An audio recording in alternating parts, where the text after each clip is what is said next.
In this video, we're going to start talking about Chapter 5, which is summarizing bivariate data. Specifically, we're going to begin talking about correlation. Let's start with an example. Suppose we found the age and weight for each person in a sample of 10 adults. Is there any relationship between the age and the weight of these adults?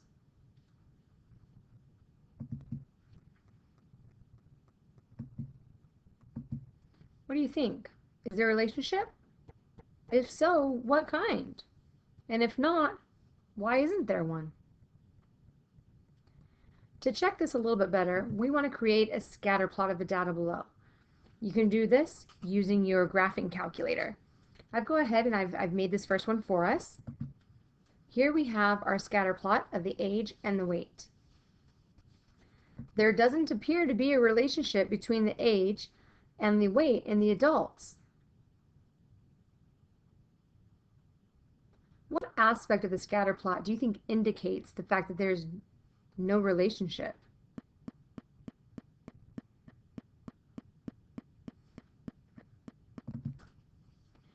If you said it's because the points seem to be scattered all around and there isn't really a pattern to them, you would be right. So now let's suppose that we found the height and the weight for each person in a sample of 10 adults. Is there any relationship between the height and the weight of these adults? What do you think? Is there a relationship? If so, what kind? And if not, why not?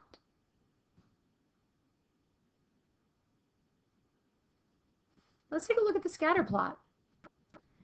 So here's our scatter plot of weight and height. What do you think? It appears that there's some type of relationship. What part of the graph makes us think that? Is it because the points are clumped together and they kind of follow a trend? Yeah. But now our question is it a positive or is it a negative relationship? And is it weak or is it strong? So let's talk a little bit more about those things. So correlation is a relationship between bivariate numerical variables. It can be positive or it can be negative. And a positive relationship is where as x increases, y increases. And a negative relationship is one where as x increases, y decreases. And we want to know, is it weak or is it strong? And so what features of the graph indicate to us if it is weak or strong? Let's take a look at some examples. So we want to identify the strength and the direction of the following data sets.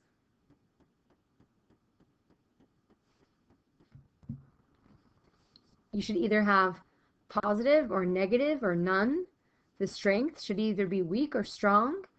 But when you make a decision, you need to decide what part of the graph is indicating that to you.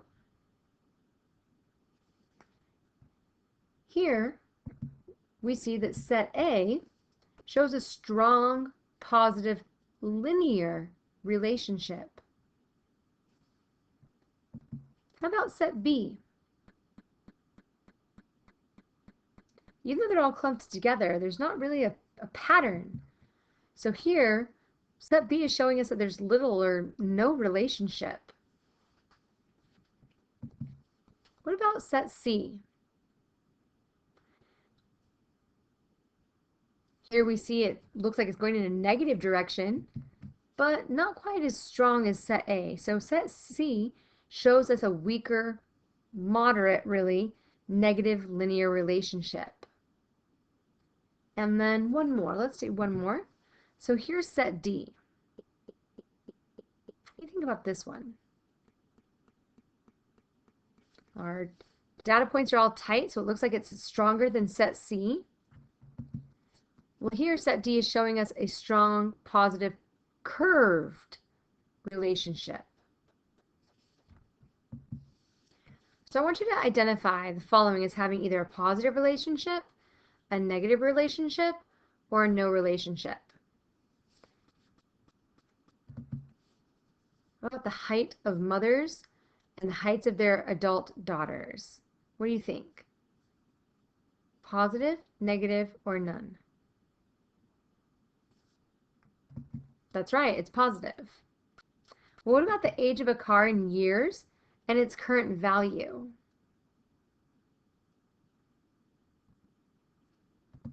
Yeah, that's negative. You might have a couple outliers here or there for some classics, but for the most part, the older a car gets, the less it's worth. All right, what about the weight of a person and the calories consumed? What do you think about that one? That's right, that's positive. How about the height of a person and the person's birth month? So how tall you are and the month you were born in. Yeah, that's going to be no relation there. And then one more. How about the number of hours spent in safety training and the number of accidents that occur?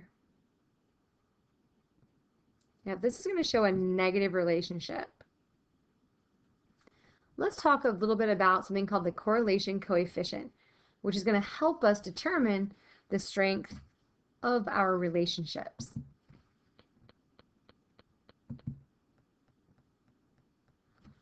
Now, the correlation coefficient is a quantitative assessment of the strength and direction of the linear relationship in bivariate quantitative data. Pearson's sample correlation is used the most. The population correlation coefficient is rho. It kind of looks like a little p. It's a Greek letter that we call rho. And the statistics correlation coefficient is r. R can be calculated with the following equation. So what are these values over here? Well, those values in the parentheses happen to be the z-scores for x and y. Let's do an example. So for the 6 primary undergraduate universities in California, with enrollments between 10,000 and 20,000, 6-year graduation rates in the Y spot, and student-related expenditures per full-time student in our X spot for 2003 were reported as follows. So we're going to create a scatter plot, and we're going to calculate our R. So I want you guys to go ahead. So we're going to go ahead and we're going to get out our calculators. So the first thing I want you to do is I want you to come over here and to go to Stat and then Edit. And we need to clear out our lists if you have anything in there. If you don't, great. So I'm going to come up to where it says L2, hit Clear, then hit Enter. Then come over here to List 1 and clear that out and hit Enter. And I'm ready to enter in my data. So I'm going to have 8011, hit Enter.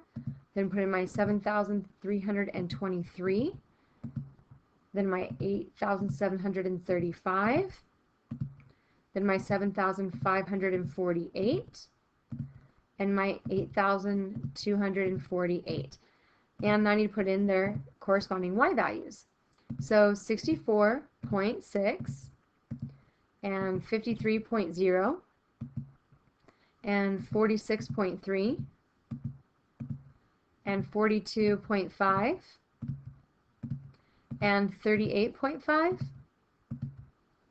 and 33, oops, too many threes, and 33.9.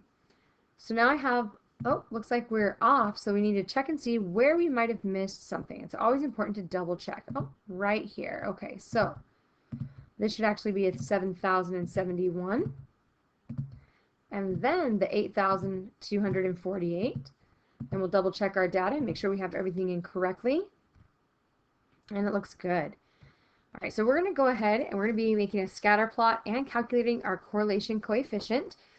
So to start, we're going to go ahead and turn on our statistical models. We're going to go to Mode, and we're going to come down to where it says Statistics, Diagnostics, and it's either on or off. So if yours is on off, then arrow over to on and hit enter so that now on is highlighted. Now we're going to come back to our window and we're going to adjust our window so that we can actually see our plots. So notice that the smallest value of our x's is 7,000. And so we're going to go about 7,000, and our highest value is about 8,800. So we put 8,800, and we should probably count by 200s. For our y minimum, we see a value of 33.9. We could probably go with 0 there if we wanted to. And a y maximum of 65. So let's put in 70. And for this one, let's go ahead and let's count by 10s. Now to get the scatter plot to graph, we're going to go to second, y equals, which is our stat plot. And we need to turn it on. So I'm going to hit enter. And then make sure I hit enter on top of the on. So now on is highlighted. And now I'm ready to hit graph. And now I've got my scatter plot of my data. So now I can see here what kind of pattern I have. And so now we're going to calculate our R. So we're going to get our correlation coefficient by again going to stat, over to calc, and we're going to do our linear regression model, which is going to be option number 4. We're going to hit enter, and we're using our two lists. We're going to hit calculate, and here I'm seeing my R value right there. R equals 0.05. And so we can go ahead and we can write that down.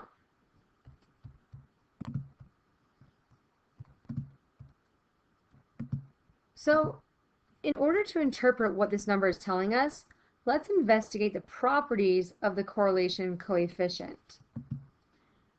So first, our values are going to be between -1 and 1, and they can equal 1 or -1, that's fine, but they need to be between those values or equal to them.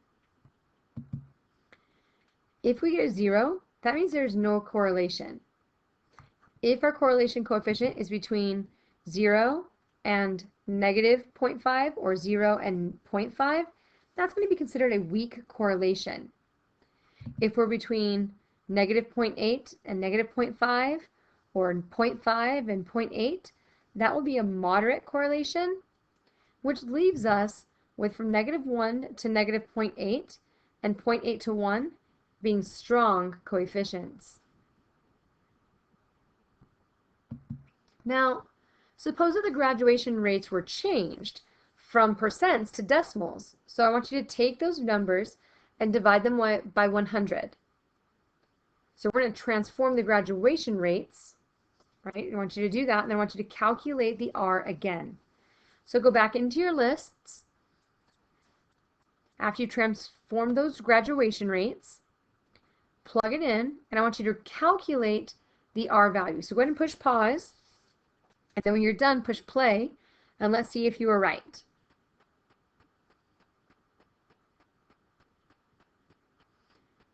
So when you do that, you end up getting the R equals 0.5. It's the same. Why does that happen? Let's go a little bit farther. So I want you to do the following transformations and calculate R again. All right, so I want you to plug in your X to get your X prime and your Y to get your Y prime. So these are the adjustments that you're going to do.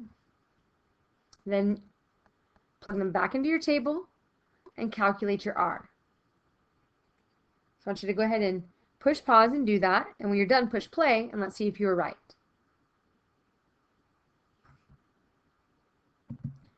So R is 0.5. It's the same. The value of R is not changed by any linear transformation. Okay, so suppose that we wanted to estimate the expenditures per student for given graduation rates. So now go into your list, switch the X and the Y, and then calculate R. Go ahead and push pause, and when you're done, push play, and we'll see if you were right. Yeah, R was 0.05. You didn't do anything wrong. That's right. It's the same. The value of R doesn't depend on which of the two variables is labeled as the X. So suppose that we take that 33.9 and we say, oh, oops, that was actually 63.9. What do you think would happen to the value of that correlation coefficient? So what we're going to do is we are going to plot a revised scatter plot, and we're going to calculate R. So I want you to push pause. I want you to put the table back to this, right, but with the 63.9 instead. Plot your scatter plot, determine what kind of correlation it might have and how that affects it, and then I want you to find that R value, that correlation coefficient. Okay, push pause. So your scatter plot should have looked something like this, except that that 63.9 is now over here. And our R value became a 0.42. So it's important to know that extreme values affect the correlation coefficient. The value of R is affected by extreme values. Let's look at another list. So here, I want you guys to find the correlation for these points and compute that coefficient. So go ahead and push pause. When you're done, push play, and we'll talk about it.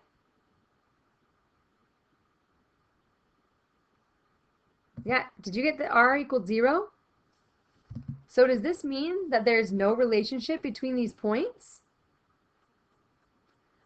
Go ahead and sketch the scatter plot of this, right? All right, so when you made your scatter plot, you got this. So even though R equals 0, the data set still has a definite relationship. The R value is a measure of the extent to which X and Y are linearly related. So let's go back over that. The properties of R. R is between or equal to -1 and 1. It is not changed by any transformation. It doesn't depend which of the two variables is labeled the X. It is affected by extreme values, and it's a measure of the extent to which X and Y are linearly related. Let's go back to that first example we were doing, that 5.1, with the 33.9 back into its spot. So in order to interpret R, recall what the definition of the correlation coefficient said. It said it's a quantitative assessment of the strength and direction of the linear relationship between bivariate quantitative data. So here we can see that there is a weak positive linear relationship between the expenditures and graduation rates. Well, does a value of R close to 1 or -1 mean that a change in one variable is going to cause a change in the other variable? Think about the following examples, right? The relationship between the number of cavities in a child's teeth and the size of his or her vocabulary has a strong positive relationship. But does that mean that I should feed children more candy to increase their vocabulary? No. Both of these variables are strongly related to the age of the child. Okay, what about consumption of hot chocolate happens to be negatively correlated with the crime rate? So in order to reduce crime, should we all drink more hot chocolate? No, because both of these responses are to cold weather. We drink more hot chocolate when it's cold, and the crime rate goes down when it's cold because people don't go outside. Causality can only be shown by carefully controlling values of all variables that might be related to the ones under the study. In other words, with a well-controlled, well-designed experiment, that's the only way you can do that. So let me say this. Correlation does not imply causation. One more time. Correlation does not imply causation. And for everybody that wasn't sure what I just said, correlation does not imply causation. It's a big deal. Remember that.